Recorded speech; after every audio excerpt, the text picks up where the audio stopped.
Yo, what is up guys? It's Pedro here, and in today's video I will be talking about the Washington Commanders offense and how they have dominated during OTA so far. We'll talk about what this means for the Washington Commanders offense this season and if it means anything for the defense. So if you guys are new, make sure to subscribe for Washington and NFL content on the road to 8,000 subscribers. Also hit that like button and turn on those notifications so you never miss a video. Now, let's get right into the video. And before every OTA video, I have to preface it with, it is OTAs, so you can't take too much stock into it. And also, OTAs usually give, and even training camp as well, give the advantage to the offense because there's not as much contact. The, edge rushers and guys can't sack the quarterback.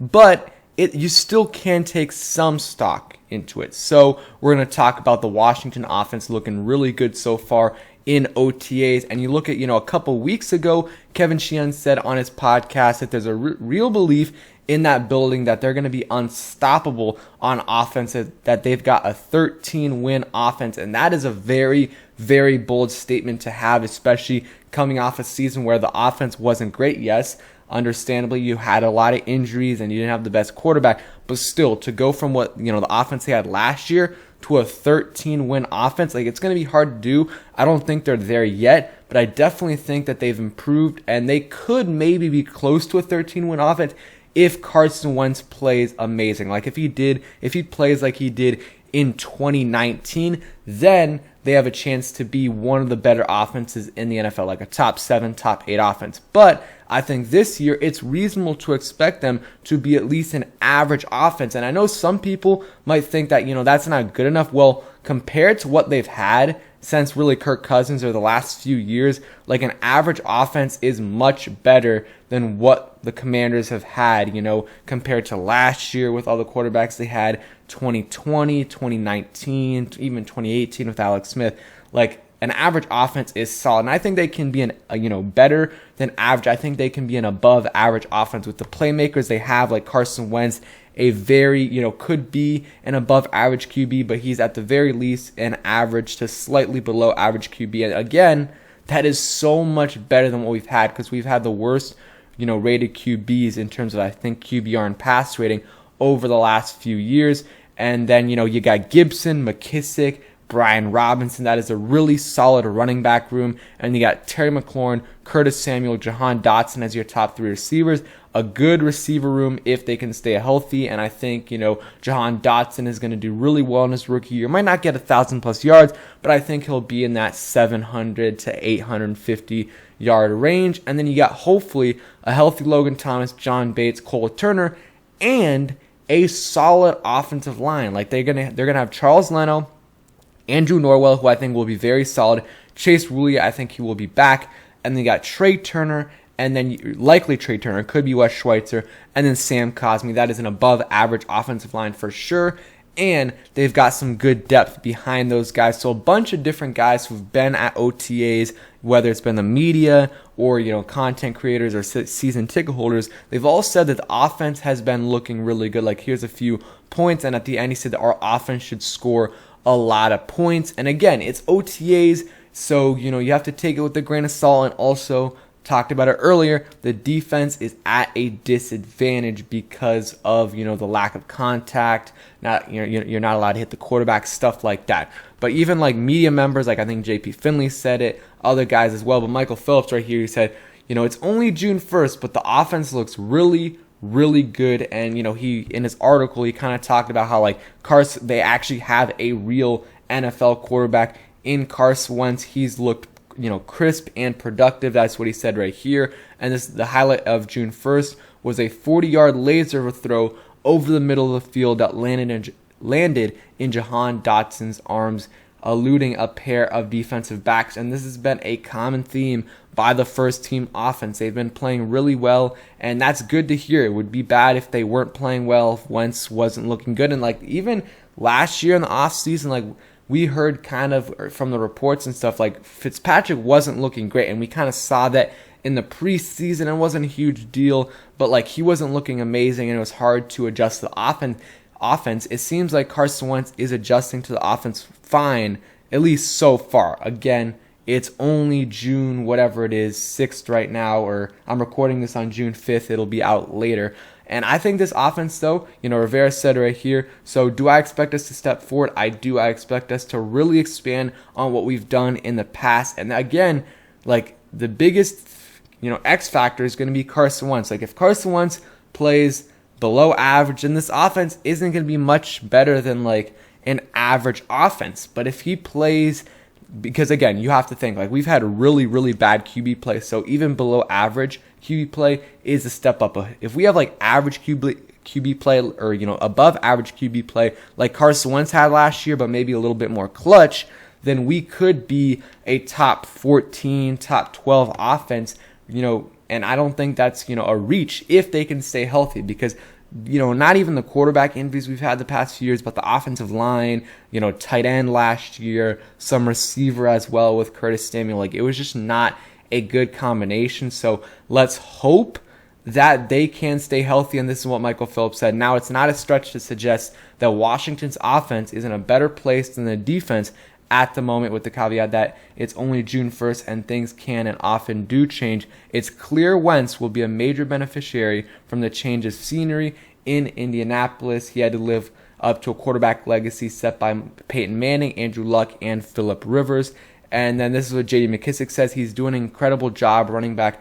McKissic said he learned the offense pretty fast. He's smart. He's intelligent. He's getting the ball out. He can move pretty well in the pocket. And he also talked about on J.P. Finley's podcast that he loves Heineke, he had Russell Wilson as a QB too.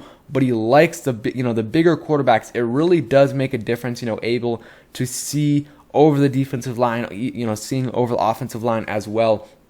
Easier to dump it off to those running backs, and that's going to be a major bonus for us. Taylor Heineke last year had a bunch of passes that were just batted down, and that it still happened. Of course, it happens with every quarterback, but I think it'll happen a lot less than it did last year with Taylor Heineke because Carson Wentz 6'5", 6'6". So another thing, acknowledging that it's early OTA session and the team doesn't even have Terry on the field yet, it's still notable how crisp the passes have been with Wentz. He's come closer to the level of tempo that Rivera wants to get out of the practices than any of his predecessors. So good to hear that Wentz looks good. The offense looks good. Like Jahan Dotson is looking very good. That's what we've heard, from a bunch of different people. Him and Carson Wentz have developed a very good bond and chemistry with each other. That's one of the, that's why Terry McLaurin not being there is a little bit of a blessing in disguise, because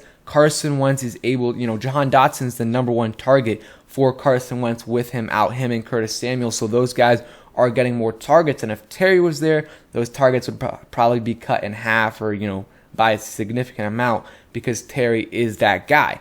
But now Jahan Dotson's going to get, he's getting used to Carson Wentz. And, once Terry comes back, he's not going to miss a beat. He's not going to miss a beat. And I'm very, very excited to see what Terry, Jahan, and Curtis Samuel can do on the field together. Like this offense, this receiving core, again, it's a big if, but if they stay healthy, you have Terry McLaurin, who, is one of the better receivers in the NFL. I think he's like a top 10, top 12 receiver. He hasn't had the production of that, but I think he is that level of player. He just has had terrible QB play and terrible receiver play around him. Like that's underrated, issue is that he hasn't had good receivers around him. So he's just getting double teamed every time. Now he has Curtis Samuel. He has Jahan Dotson. Hopefully those guys are able to stay on the field because that's what we thought, Curtis Samuel would do last year. He didn't, but I think it's reasonable to expect kind of the same things from Curtis Samuel and Jahan Dotson in terms of production. Like I think they both should probably be in that 700 to 850 range. Like I think that would be a successful season for them. Curtis Samuel had like 850 receiving yards or 800 receiving yards in his last year at Carolina, and he kept, increasing his production every single year. So maybe he goes to that 1,000-yard mark. I think that's, a lot to ask for him, but it's definitely a possibility in a 17-game season. Jahan Dotson, a little bit of the same expectations. Maybe he'll be the number 2 target by the time, the season comes around, the way he's been balling out, hope we'll get a better sense of it though in training camp and actual preseason games when we can see these guys playing up against each other. And so they got a good receiving room, and we didn't even mention Dyami Brown going into his second year. Let's see if he can turn out to be what we thought he would be as a third-round pick. We don't need him to be a star. Just be a solid number 4 receiver. Like, that is solid. Give us 400 to 600 yards in his second year, and that is a step up. And then maybe in year 3 or year 4, that's when he can take the real jump into being maybe a wide receiver 2. I think that's probably a ceiling, maybe, or a wide receiver 3 wouldn't be bad either, but they already have 3 guys in front of him. That is going to be very hard for Dyami Brown to, take those guys' spots. And they got a solid tight end room in Logan Thomas, John Bates, Cole Turner, and even Sammis Reyes. We'll see if Logan Thomas is healthy for the start of the season. I kind of doubt it, but I'm hopeful. Hopefully he is good to go. But, if he's not, Cole Turner and John Bates, I think those guys will be able to hold it down for a few weeks. John Bates going into his second season, already a great blocker, and he was a good pass catcher in the second half of the year. Cole Turner, not a great blocker, but a good pass catcher, will be a big target for Carson Wentz early on in the season if Logan Thomas is out. So I kind of think the combination of what the team thinks that they're going to be a 13-win offense and what they've been doing so far in OTAs bodes well for them this year. But it's OTAs. They've got to put it together for training camp, preseason, and then actually do it in the regular season, because it doesn't matter if you're doing it in practice and the preseason. It matters if you do it in the regular season. And I think this offense, not expecting them to be a top 5 or even a top 10, but I would be extremely happy with a top 12 offense. I think that hopefully. And in terms of what this means for the defense, I'm not taking too much stock into it. The defense, usually again, OTAs, the defense struggles a little bit more because of the, lack of contact. But also, they still got some holes on the defense that I think they need to address. And I think hopefully they do in terms of linebacker, because they're one linebacker away from starting David Mayo, even just in 2 linebacker sets. So I think the defense and the offense are kind of in similar spots. Still expecting the defense to do big things in their second year. A lot of that has to do with Chase Young and Montez Sweat. Allen and Payne played, Allen played really well. Payne played solid last year. And now we need Montez Sweat and, Chase Young to step up big time from what, they did last year. And then some of the guys in the secondary need to step up as well. I think Bob McCain needs to step up, and William Jackson, those 2 need to step up. So that's going to be it for today's video. Let me know what you guys think about the Commanders offense. And, do you think they can be a 13-win offense or a top 5 offense? I don't think so yet. I think they can be, at best, maybe a top 10 offense. And then if that happens, maybe the next year they can build on that a little bit more with a lot of their younger players getting better and Carson Wentz staying in the system out of the year. So thanks for watching. Hope you guys enjoyed, and peace.